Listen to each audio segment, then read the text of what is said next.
And we're 3 hours away from President Trump delivering his first State of the Union address. He's expected to address a variety of topics, including taxes, immigration, and the economy. KXAN's Washington correspondent Anna Wernicke joining us live from inside the U.S. Capitol with new details. Anna? That's right, Robert and Sydney. In just a few hours, President Donald Trump will arrive here at the Capitol to deliver his first State of the Union speech. But we already were given a hint at kind of what he plans to talk about tonight. We know he's going to touch on some of his accomplishments from this past year and map out a plan moving forward.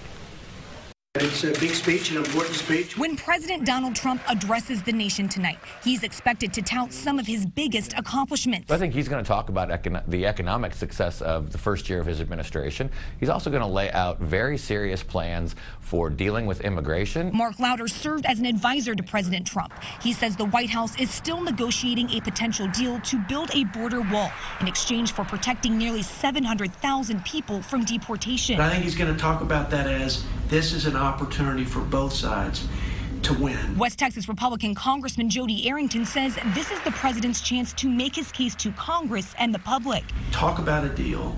Talk about how we can work together, negotiate a path forward to solve this DACA problem. And Texas Republican Congressman Michael McCaul agrees. It's going to be, I think, a very bipartisan speech, trying to bring both sides of the aisle together to fix this very important issue related to these kids that are in this country, but also the border security piece that's important to the state of Texas.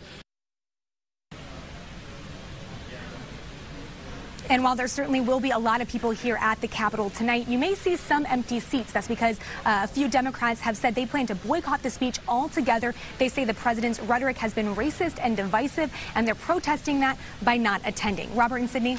And Anna, I know you spoke with a lot of lawmakers today, including many from Texas. What stood out to you most about what they had to say today? You know, a lot of them said the same thing. They don't want to see any name calling tonight. They want the president to deliver a unifying speech. They say this is his chance because he's going to be talking and addressing one of the most divisive Congress we've had in years. Live at the Capitol, I'm Anna Wernicke, KXAN News. Anna, thanks. We're getting some insight into how Texans feel about President Trump ahead of his address. UT's Texas Politics Project says he's still very popular among Texas Republicans. 78% say they approve of the job he's doing. 15% disapprove. Among Democrats, as you might expect, it's a very different story. 92% say they disapprove of the president's job performance. 84% of them say they strongly disapprove. 5% of Texas Democrats say President Trump is doing a good job.